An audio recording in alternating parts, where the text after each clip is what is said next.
Big Boss season 9ல இது 5வது வாரத்துக்கான எவிக்ஷன் வாரம். கண்ணா 2 லட்டு திங்க ஆசையா அப்படிங்கிற மாதிரி தான் இருக்குது. அதன்படி பார்த்தா இந்த வாரம் 2 பேர் எலிமினேட் ஆயிருக்காங்க மக்களே. 12 பேர் இந்த வாரத்துக்கு நாமினேட் ஆயிருந்த நிலையில் எஃப்ஜே, பிரவீன், ரம்யா, துஷார் அண்ட் கெமி இவங்க 5 பேர் தான் ஓட்டிங்லேயே பாட்டம் லிஸ்ட்டில் இருந்தவங்க. ஸோ இவங்க 5 பேர்லேருந்து 2 பேர் கண்டிப்பாக இந்த வாரம் எவிக்ட் ஆவாங்க அப்படின்னு எதிர்பார்க்கப்பட்டது. அந்த வகையில் ஆளாக சாட்டர்டே எபிசோட்லேருந்து துஷார் அவர்கள் எலிமினேட் பண்ணப்பட்டிருக்கிறாரு. இவரை கடந்த 2 வாரமாக இவர் வெளியேற்றணும் மக்கள் பல பேர் நினச்சிட்டு இருந்தாங்க.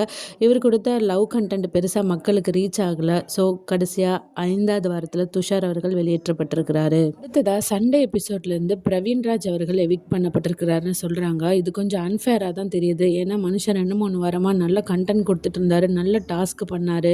தலையானதுக்கப்புறம் இவரோட கிராஃப் கொஞ்சம் பீக்கில் தான் போச்சு. ஆனால் ஓட்ஸ் நிஜமாவே இவருக்கு இல்லை. ஸோ இவரையும் சண்டே எபிசோடில் வெளியேற்றிருக்கிறதா தகவல்கள் வருது. ஆனால் வெளியில் சோஷியல் மீடியாவில் பார்க்குறப்போ பிரவீன்ராஜுக்கு பதிலாக ரம்யாவை வெளியேற்றிருக்கலான்னு பல பேர் பதிவு பண்ணிட்டு இருக்கிறாங்க. ரம்யாவும் ஓட்ஸ் கம்மியாக தான் இருந்துச்சு. ஆனால் ஏதோ ரீசனால் ரம்யாவை காப்பாற்றிருக்கிறாங்க. பார்க்கலாம் அடுத்தடுத்த வாரங்களில் ரம்யா கண்டென்ட் கொடுப்பாங்களா இல்லையான்ட்டு. நீங்கள் என்ன நினைக்கிறீங்க? கமெண்ட்ஸில் சொல்லுங்கள்.